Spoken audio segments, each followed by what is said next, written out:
पंतप्रधान नरेंद्र मोदी यांच्या नेतृत्वाखालील केंद्र सरकारने शिवसेना खासदार डॉक्टर ज्योती वाघमारे यांची महिला व बालविकास मंत्रालयाच्या अत्यंत महत्त्वाच्या सल्लागार समितीवर सदस्य म्हणून नियुक्ती केली आहे। पहिल्याच संसदीय अधिवेशनानंतर डॉक्टर वाघमारे यांना मिळालेली ही मोठी जबाबदारी त्यांच्या राजकीय प्रवासातील एक महत्त्वपूर्ण टप्पा मानली जात आहे।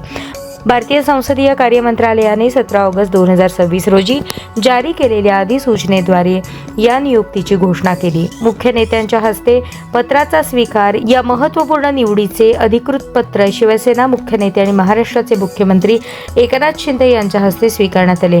यावेळी मुख्यमंत्री एकनाथ शिंदे यांनी डॉक्टर ज्योती वाघमारे यांचे विशेष कौतुक केले आणि महिला व बालकांच्या सक्षमीकरणासाठी त्या राष्ट्रीय पातळीवर उत्तम कामगिरी करतील असा विश्वास व्यक्त केला। पहिलेच अधिवेशन आणि मोठी जबाबदारी राज्यसभेचे सदस्यत्व मिळाल्यानंतर पहिल्याच अधिवेशनात डॉक्टर ज्योती वाघमारे यांनी आपल्या अभ्यासू वृत्तीची चुणूक दाखवली।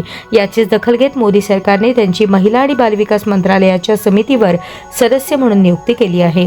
देशातील महिलांचे आरोग्य, सुरक्षा आणि बालकांचा विकास या विषयावर ही समिती धोरणात्मक सल्ला देण्याचे काम करते। या नियुक्तीबद्दल डॉक्टर ज्योती वाघमारे यांच्यावर राजकीय आणि सामाजिक स्तरातून अभिनंदनाचा वर्षाव होत आहे।